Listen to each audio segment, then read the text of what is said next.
Welcome to the Work Hard, Play Hard, and Give Back, a real estate podcast. I'm Mike Litzner, broker owner of Coldwell Banker. And today, I have my guest, Marie Asher, realtor extraordinaire from Massapequa Park and surrounding areas.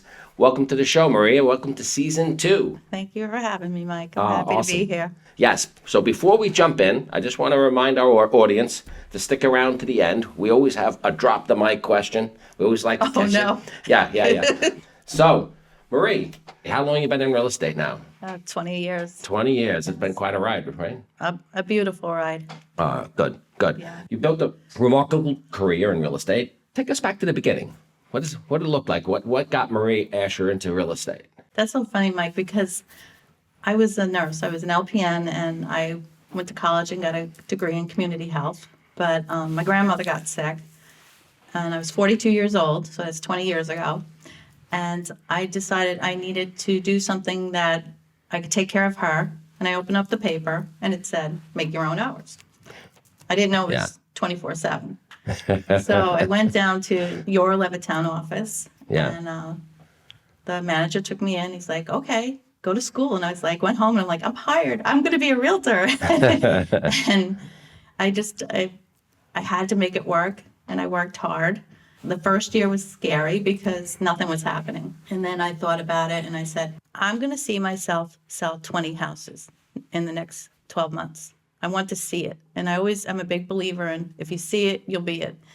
Yeah. And that second year, I did. I sold 22 houses. Yeah, that's awesome. And I never looked back. I mean, it's just been a great ride. Yeah. So what was the aha moment like when you finally get to year one? And, I think there's a lot of people out there, by the way, and you and I probably have talked about this. Mm-hmm. They say HGTV, and there's a lot of real estate shows out there. And it's like, oh, this looks like a lot of fun. And like, then they get a license and go, oh, this seems like a lot of work, right? Right, yeah. So it's that getting your feet under you in the first year. You think you could take a real estate school, and real estate school teaches you how to pass the test, but it doesn't really teach you the fundamentals of running a business, and real estate is a business. So what was your biggest aha moment in, at the end of year one when you looked and said, okay, I have a new goal, I focus, what changed or switched on? There was an aha moment in the Levittown office. I was sitting in my cubby, and I did not want to go home and tell my children I failed. I just couldn't fail. And I was lucky enough to become an assistant to a top producer. And it was the same thing. I said, I'm going to do this. I saw it. And all of my life since then, if I wanted to reach a goal, I see it, I affirm it, and it happens. And, I remember crying in the Levittown office that day. It was that day. And I said, I'm not failing at this. I can't fail. Right. So there was really an aha moment. Truly. Yeah. Now you have 2 girls, right? Yes. They're now a little more mature, married. One's married, right? Okay. Megan's married. Yes. She has 3 boys. Right. My Landon, Harrison, and Brady. Yeah. Allison's getting married in June. That's what it is, yes. And both my children, through all of this, have received doctorates. Awesome. I'm very proud of them. Yes. They really lift my head up. We didn't have an easy road. Yeah. But it has been a great road. Yeah. So how do you balance like the whole single mom, take care of the kids, be that all supportive figure, and then also balance real estate, which is this all encompassing? People don't realize it's 7 days a week sometimes. It is. So how do you balance that? So in the beginning, I took Allie to showings. I would say, Allie, come. Just hang out with the family that we're showing houses to, and don't open your mouth. Don't say anything. Don't say anything bad about the house. Yeah. Don't say anything good about the house. Just, we have to do this. And did you ever get one of those, whoops moment where Allie's like, look, Mom, there's water leaking, or anything crazy? No. One buyer said to me, you're always showing us houses in Levittown, and you live in Hicksville. Like, why do you keep showing us houses in Levittown? I really fell in love with Levittown. And Allie, that was the one time she said, when I'm 18 years old, my mom's going to buy me a car and we're going to move to Levittown. And I was like, Allie. But she was really good. My kids, they've been great. And like right now, like I go to work I do some charity work, but, I go over to Megan's Yeah. house in the evening, and I play basketball with Landon and Sonic the Hedgehog with Harrison.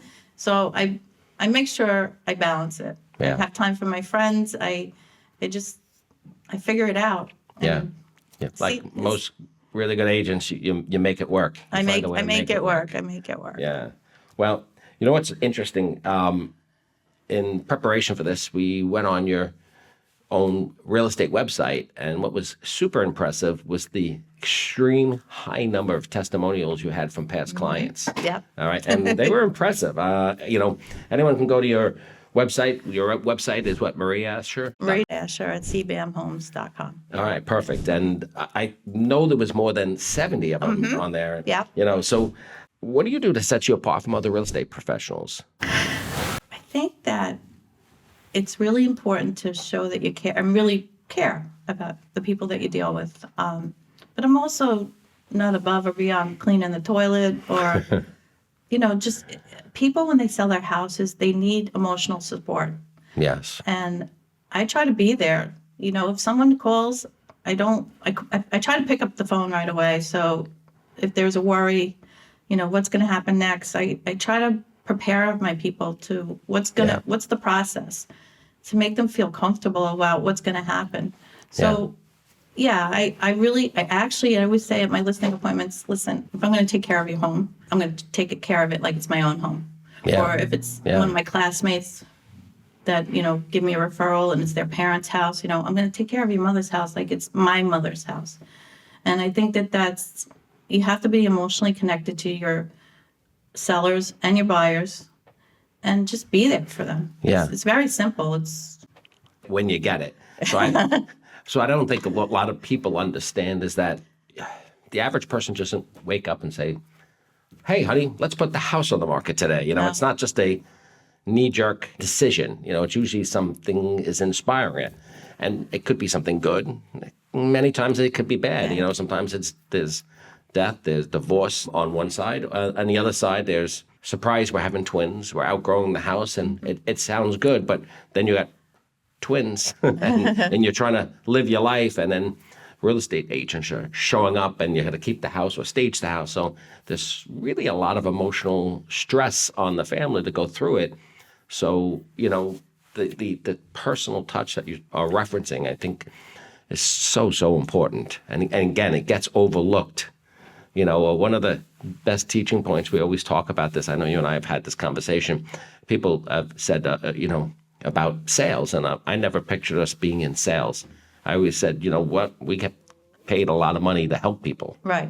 Right? If you help them with their problems, yes, we get paid, but at the end of the day, it's a way different approach. Right. We're not to say anything bad about car salesmen. I mean, but they spend a day with you. Yeah. We spend months, spend years with people, and you have to be emotionally connected to them and care. Yeah. Well, hopefully not spending months upon months, but I think even that time from, people don't realize from contract to closing, you're managing the transaction through the pipeline, so to speak, to get there. And there's a lot of hand-holding there, right? Right. So, Marie, you have a great reputation as someone who's always quick to jump in and help. And that's great with both, obviously, we're part of our give back, where we have a culture of charity and community. But what I find also impressive is that you're one of the first people to jump in with a new agent. You tend to be the first person to offer to mentor, So where does that come from? It's funny, I think, because I was mentored, and people, it's not easy when you first start. And I like helping people learn and, talk about my experiences. And, like Yvette in my office, one time when she first came, we went to a house, and there's a lock on certain doors that you have to pivot up the door handle, and then you can lock it. Yeah. And people don't realize that these simple little things a new agent may not know. And she actually went and did a walkthrough for Stella, and there was that doorknob, and she kept thanking me for it. And like when I first started, and agents would take me out to broker open houses. I didn't know what an extension was. I didn't know what a dormer was. And sometimes people, when they first start, they're afraid to ask questions. They don't want to appear stupid. So Right. I kind of like feel that it's important to share any knowledge that I have. And like, I always look at the office as like a whole. Like, I want to do well, but I want my office to do well. Yeah. So, and if people are helped along the way and I can help them build their business, I'm happy to do it. Yeah. Well, I always hear these comments, about you and your giving nature, which is great. So, where does your work ethic and work philosophy come from? Well, my dad worked hard. My mom worked. They both worked hard. Yeah. And my father was an electrician. When I was 12, he would take me on jobs because I could snake through an attic and snake the wire. So I never minded getting dirty. Like, Yes. it was fine with me.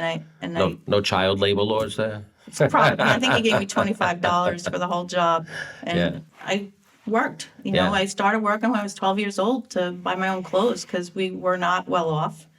Yeah. And I'm not afraid to work. My children aren't afraid to work. Yeah. We all have a good work ethic. I enjoyed my work. Yes. I enjoy it. Like, if I have a day off and there's no appointments, I'll still buzz into the office a lot of times just to see what's up Yeah. and see if I can help.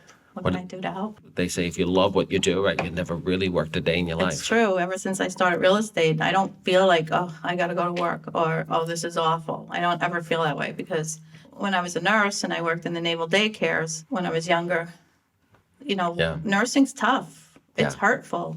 And this is not hurtful. There's nothing hurtful about helping people buy a house. Yeah. You just got to comfort them and be there for them. And Yeah. it's easy. It's an easy job. I mean, I don't want to ever say that. Listen, it's work, It's but- work, but it's a different kind of work. Yeah. One of the things I always liked is just the interesting people you meet. We do get to meet people from all walks of life and different personalities, right? Yes. I just had one of my listings. I was fascinated by what this guy did. He's a grave digger. Really? And he was Okay. retiring, and I met TSA workers, all kinds of people from all kinds of walks of life, and that is one of the interesting parts of our job. Yeah. It's true. So, Marie, a piece of advice: if someone is new starting out in the business today, what would Marie Asher tell them the biggest single thing to focus on? Well, when I first started, I would go to the Levittown office every Wednesday night for classes. And Tom Gallagher worked out of that office back then. And he would pop his head in and he said, sphere of influence, your sphere of influence. Tell them what you do. Do not be a secret agent. Yeah. Talk to the people that you know. And for me, there was a worry. Like, people would think she's the nurse. How Yeah. could she be a realtor? But I hooked up with someone that knew what he was doing. Yeah. And I was able to, like, if somebody was thinking about selling, Right. because I talked about it, I would say, listen, I know I'm new, but I have someone that knows what he's doing. He's been doing it for a long time, and I don't work by myself. So back then, American Homes always said, you should really bring somebody. Yeah. And, I think you had to bring somebody like 5 times. And it wasn't mandatory, but it was really like encouraged, because you learn when you work with someone else. Yeah. And I think that, speaking to your sphere of influence, working with somebody that knows what they're doing. Yeah. And then you'll learn so much. And it's so surprising, because after that second year, I was like, wow, look what I know. Yeah. I know what a dormer is. I know what an extension is. Yeah. And it's just important to be around people that know what they're doing. And Yeah. the classes, the Yes. training that you guys have always had from 20 years ago. I left for about 18 months, smarty Yes. pants, gonna go work, be a manager in a little mom and pop. And I came back with my tail between my legs, because I realized that working for a big company, you guys had the tools that I needed Yeah. for my sellers, for myself, for the buyers, Yeah. things, and the training. And it's just, if that was anything I would tell anybody, just stay with a big, our big company. Yeah. This is the right place to be. It's a great place. One of the things that shocks me is that we do take great pride in our training programs, because it is way more difficult to be successful in real estate than the average person believes. Right. So we've made a really robust program, as you referenced. And Deb Asher is our director of business development who runs that program for us. We have the ability to get the complete 22 and a half hours, within that program of continuing education. And again, there's no cost. We believe that agents need to be, or our agents need to be the most educated, to be the most professional. Right. And we wanted to remove all excuses why they wouldn't be educated. And the one thing that surprises me is that an agent will pay to go to real estate school and get a license and then not show up for free training. Right. So to piggyback on what you're saying, if I'm a new agent going into this, show up every training. I think you said this earlier. You went to every training. 5 times over. Yeah. But I'm experienced. I've been doing this 20 years. Yeah. I go to training. Right. I go to training. I've been going to a lot of training lately, and it's important because everything changes. It changes, and we got to change with it. Yes, whether it's been technology over the years and the way we communicate, or just industry changes. And this year has been a lot. A big pivot in the industry that we've seen. Right. I would say 2024 was the biggest set of changes I've seen in any one short period of time. Outside of a COVID thing, but that's not really a change. It was really a condition. It was an industry thing. Right. Something we had to navigate. But this company prepares us for the changes that I don't feel stressed out by it. I feel like the training's there. Yeah. I'm fine. Yeah. Just take advantage of it. Just take advantage of it. It's all good. Yeah. Great. So Murray, before we go on, I just want to remind our audience to, if you like what you're seeing and hearing, we'd love to have you like and subscribe our channel here at the Work Hard, Play Hard, and Give Back Real Estate Podcast. So one of our topic is play hard. We know there's a human side to realtors. Like sometimes the public gets to see the serious side, but there's a human side of it. So what's one thing you do personally that, outside of real estate that recharges your batteries? It's definitely playing with my grandchildren. I mean, 10 years ago it would have been something different, but, playing basketball with Landon and, like I said before, playing Sonic the Hedgehog with Harrison, it's just a different life now, and I love it, Yeah. Going to the White Post Farms to see the animals with the kids. It's really what makes me tick. Yeah. But your grandkids are close to you, they live geographically, yes, correct? they live in North Massapequa. Yeah. And so, they're at a great age. That's a blessing, right? Yeah, it is. It's really wonderful. They're 2, 4, and 6. Yeah. The other thing that makes me happy is, it's kind of work related, but it's not. Like every day in my office, we have lunch together.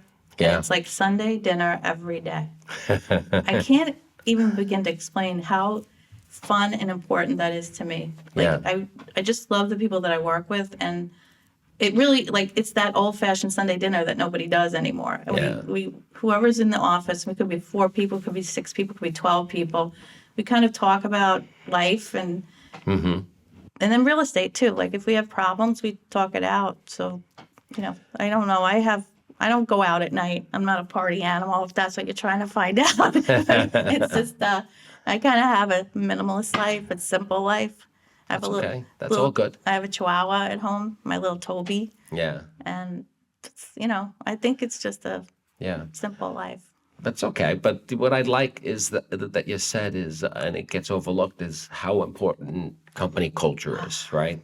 And it's in some offices, it can be hyper competitive and that can come out negative. And at the same time, you can have a positive culture. And, I think there's such growth potentials individually. Like we grow from interacting with other people and sharing their problems and brainstorming through it. So it seems since COVID, right? Everything's been more remote. We've gotten into Zoom, or video conferencing, and yes, it offers efficiency, but sometimes I feel like the office should be an anchor. And it's something that's missing in a lot of places. But yes, I noticed Massapequa Park has extremely strong culture. Barbecues, right? Oh, yeah. Mm-hmm. Oh, you're famous for your barbecues. And yeah. What about the Massapequa Park? Is it street fairs they have? Yes. So we all gathered. We're very, very tight. And they're family to me. Yeah. All of them. And you can't put a price on that. Like, work culture is so important. If you love going to work and the people around you and you feel safe with them, I mean, Yeah. there's no competitiveness. Like, we all like want to see each other do well. You root each other on. We root each other on, and every Wednesday we have a round table at 4:00 where the agents just sit around and we go back and forth about problems that we're having, or even talking about all the changes that we just have been through as realtors. Wait, are there changes in real estate? Oh, yes, there is. And you know, we're getting through it together. Yeah. And, you know, we'll be sitting in the office and someone will shout out, "Hey, you know, the new matrix, how do you do this?" And then we'll gather together and try to figure it out. And it's a great office. Yeah.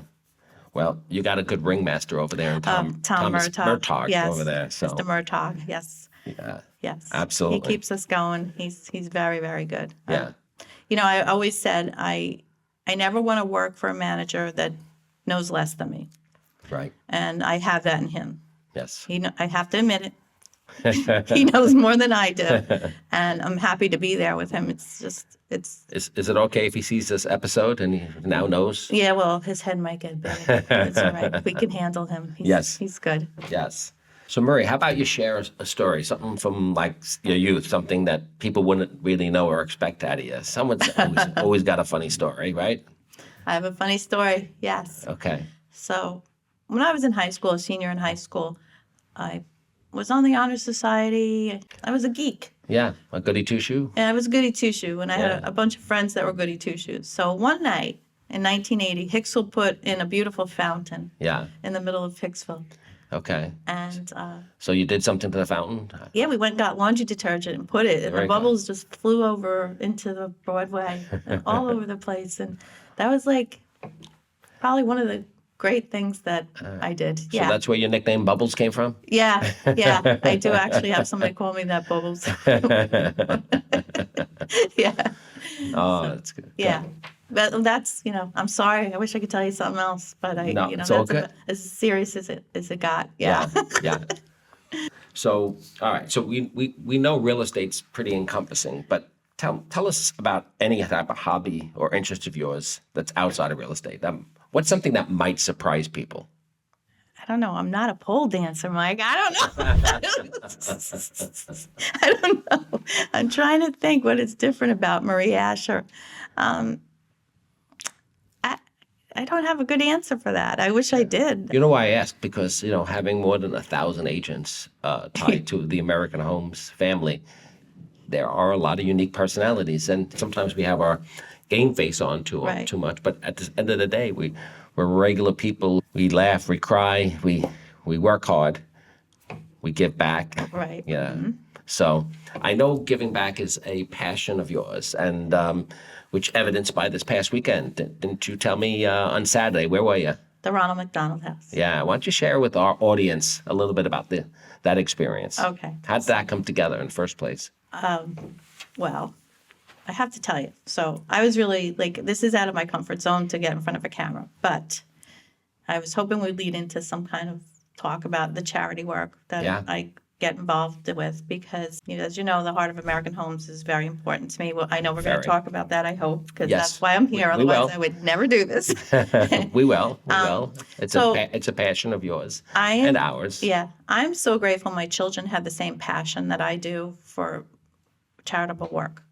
And my Megan, with a bunch of people from Northwell, went to the Ronald McDonald House to serve brunch. As soon as she left there that day, she called me up and she said, "Mom, this is right up your alley and right up your company's alley." Yeah. So she gave me the contact information. And it took a while to get a date because I wanted a Saturday. So some of the people that, you know, work full time, that are in our office, that are part-time realtors, I knew that they would want to do something like this. Yeah. And I have to tell you, it's one of the best things that I've ever been involved with, the Ronald McDonald House.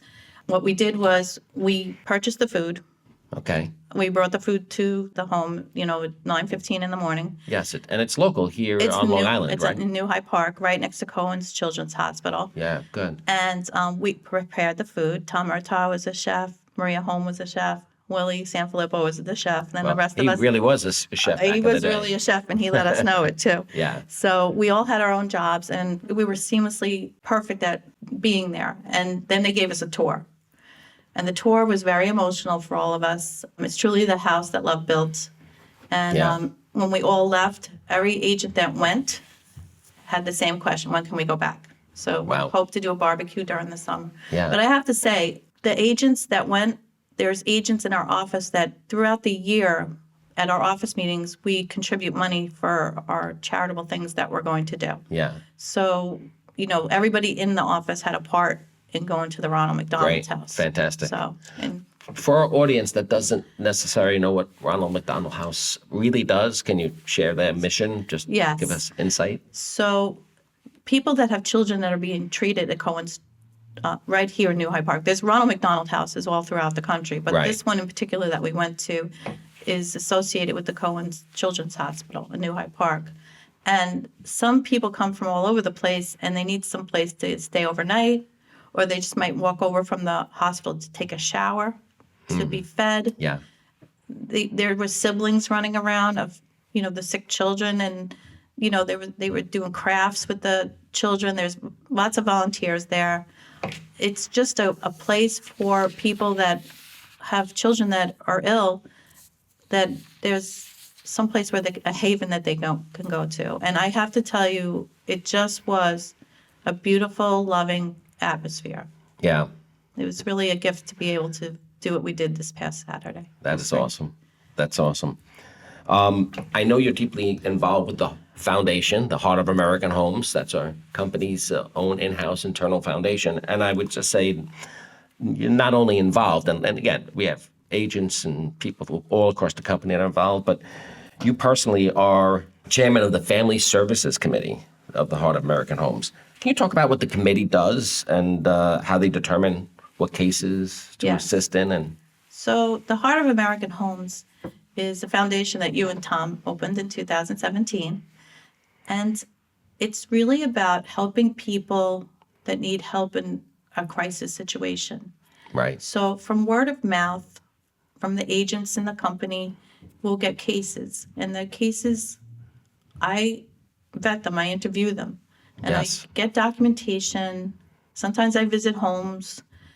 And then I go back to my committee, Sheila Olson, Joe Rico, and Tom Gallagher, and we kind of decide, what would be appropriate help for this family. So we're not like a multi-million-dollar foundation, yeah, so it could be, they're not big grants, but it's enough to help a family that might be in need. So once we just determine the amount that we think is good and a good recommendation, we go out to the board and we email them and say, do you agree with this? Are you okay with this? Yeah. And if they agree, then we distribute the money. We distributed money to funeral homes, cemeteries recently, yeah, people in trouble that, people have house fires and the homeowners will cover the house, and things in the contents of the house. But that first week when they're trying to get meals on the run and, one kid lost his computer and he was going back to college. I mean, it's just things that come up. And, last year we had a case where the mama was a hairdresser, dad had a really good job, the child had cancer, and mom couldn't work anymore. yeah, So, but there's no help for people like that because dad has a good job. So they're over the threshold of income for social services to step in and help them with some day-to-day stuff. And mom's lost her entire income. yeah. The impact on the family, It's- it goes beyond the emotional, dealing with the actual illness. Right, It impacts them financially on, Right. on multiple levels. So, right, a lot. And we've had close to 200 missions that we've helped. yeah, We're very lucky because the realtors at Coldwell Banker American Homes contribute money out of their commission checks Yeah. to help this foundation keep growing and have money available if we need it for somebody. Because recently, and you know about this case, a single mom lost her 5-year-old. Nobody has a bank account prepared to bury their child. yeah, And, the mother had reached out to other foundations in December and they were saying we're out of money. yes. We've been blessed because of you and Tom Gallagher and the agents and attorneys that are involved with us, always donating to us. We run the fundraisers. Our mortgage guys have made some Mortgage significant guys have been contributions. incredibly wonderful. Yeah, we have money, a little, not a lot of money. I just want everybody to know. I wish it was a multi-million-dollar foundation, but it's not. Yes, But we're we don't. local. Yeah, we're And local. you know yes. what? Just a good characterization. So, and framework for our audience is that I don't want them to think it's $10 either. Literally, we're talking about thousands of dollars being going around, just Right. because it's not tens or hundreds. But Right. the foundation does raise 100,000 plus a year. Yes. So we just try to spread it out and help as many people as Legitimately, too. possible. Yeah. So, and it's a testament. I wanted to make sure our audience understood, because the agents really They step up. step up. Yeah, exactly, and make it happen. So, and I think it's extremely important the committee you run from my vantage point, because what is the need? And we want to make sure it's a real need. Legitimate. And again, understanding what's the appropriate amount, so that Right. again we protect the assets of the foundation, so that we can help more people. But we also make sure that we bring something impactful to the table. So having had a front row seat and watch it, it's like, yeah, it's a beautiful thing. So I commend you for putting the extra time in. I'm So, honored to be part of it. yeah. Well, you play an extremely important role. And I just want to say one other thing about the foundation that is very, very important to me. I know a lot of people donate to other charities, and there are great charities. No one gets paid. The Yes. board, they're all volunteer. Yes. The chairman, volunteer.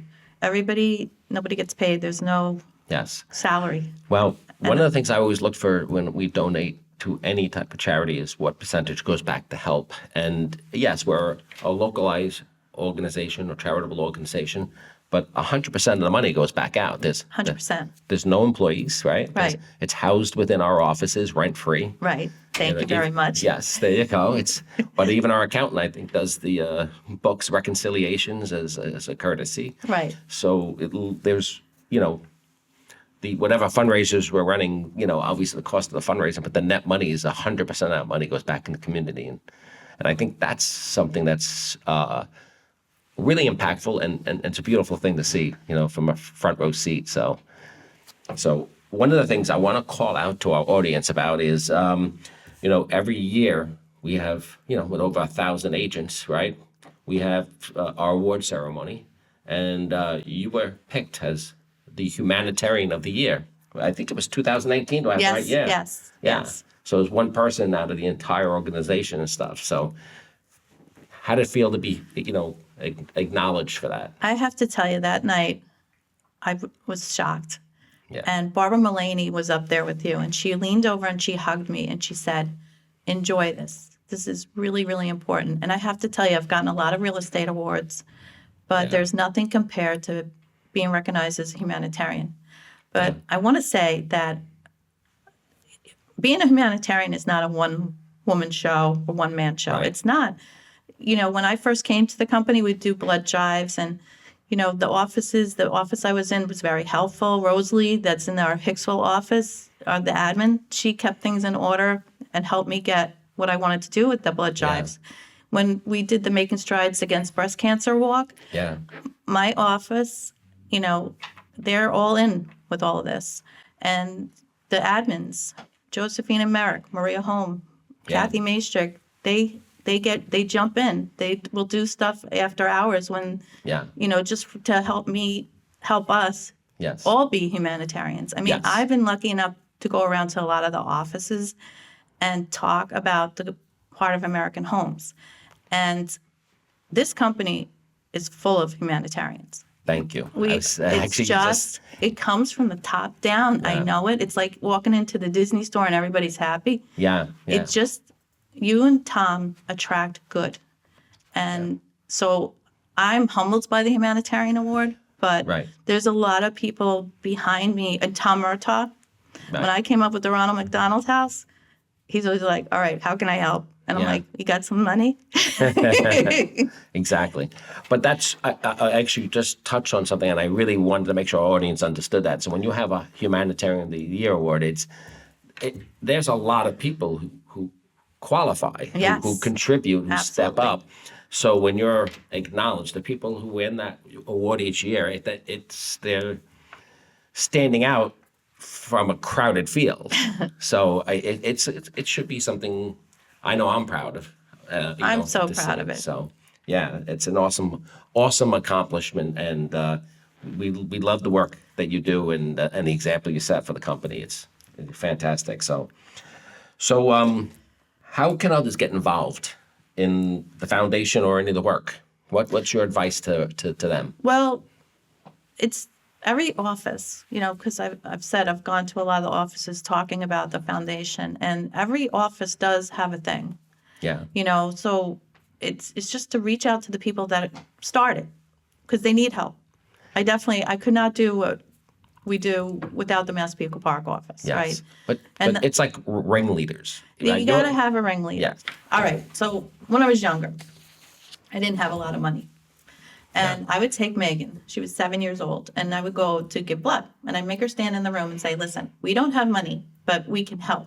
Right. We can give blood. We could save lives. Yeah. So you don't have to have money. You could just jump in and help because in every office, like the East Meadow office, those Yeah. ladies, if it's time to adopt a family, they are shopping. And if you don't want to shop, give them some money to shop. Right. But there's something to do, in every single office. And you just have to find the ringleader or talk to the manager because, like the foundation turns over board members. And if you're interested in something like that, talk to your manager because he knows who to talk to. What about some of the fundraisers? Okay, so the fundraisers are great. We do like raffle tickets and, we'll do a lottery tree, and then people buy tickets to try to win the lottery tree. We have night at the races. There's different things that we do, and that's the blessing in this company is that we always get a packed house. It's helping. Yeah. You're part of it. You know what's amazing to me? It's like being at one of these fundraising. You're there with several hundred people, having a fantastic time, Right. laughing your ass off, right? And it's like, by having a great time, we actually did something good. Right. So it's work, but at the same time, it doesn't have to be heavy lifting, so to speak. Right. It's true. So yeah. So what would you say the advice is that come have a good time with us? Come have a good time. With us. Get involved. Yeah. Let's do good together. Right. Right. Because the money you're spending, it's going to a family that's in need. Yeah. So. Yeah. Exactly. All right, Marie. It's time for our Drop the mic question. All right. So you ready? All right. If you could try any career for a day, just for fun, what would it be and why? That's a good question, Mike. I think I would like to be a singer. A singer. And you can ask Maria home in my office because I sing all day in the office. And Can you hold a tune, really? Well, I was in chorus when I was younger. Okay. So it doesn't mean anything. But I think I'm average. Okay. But I'm not a singer. But if I could just be a real singer and it was beautiful, Yeah. and that would be wonderful. But yeah, I've been caught singing Jingle Bells in August, and it's just, I guess I would like to be a singer. I'm gonna have to check with Maria Holmes on this. I think you better. She don't like see how it. close. See how close you are to that dream. They don't like it. They don't like it. So, Marie, give us a couple of lines of Jingle Bells for our audience. Okay, this is for Maria Home. Dashing through the snow in a one-horse open sleigh. All the fields we go, laughing all the way. Wait, ma ha ha ha. I was not laughing at you. I swear I was not laughing at you. Oh my gosh, that's great. That's great. So, Marie, if anyone wants to reach out and do business with or reach Marie Asher, all right, how do they find you? Definitely call me my cell phone number, 516-353-2177. Yeah. Or you can email me at masher@cbamhomes.com. Okay. Can they visit your website? Yes. Go to marieasher@cbamhomes.com. Well, Marie, thank you for joining the Work Hard, Play Hard, and Give Back Real Estate Podcast. You've been a lovely guest, and I thank you for sharing all your personal feedback and insights. I think there's a lot of people in our audience that can get a lot of value of what you had to share, and thank you for all your work and giving back, especially. Thanks for having me, Mike. You're an inspiration. Well, I love you and Tom. So Aw. just thank you for everything. Okay, so thank you for joining the Work Hard, Play Hard, and Give Back a Real Estate Podcast. And just remember, we'll be back here in 2 weeks for our next episode. We'll look forward to seeing you there.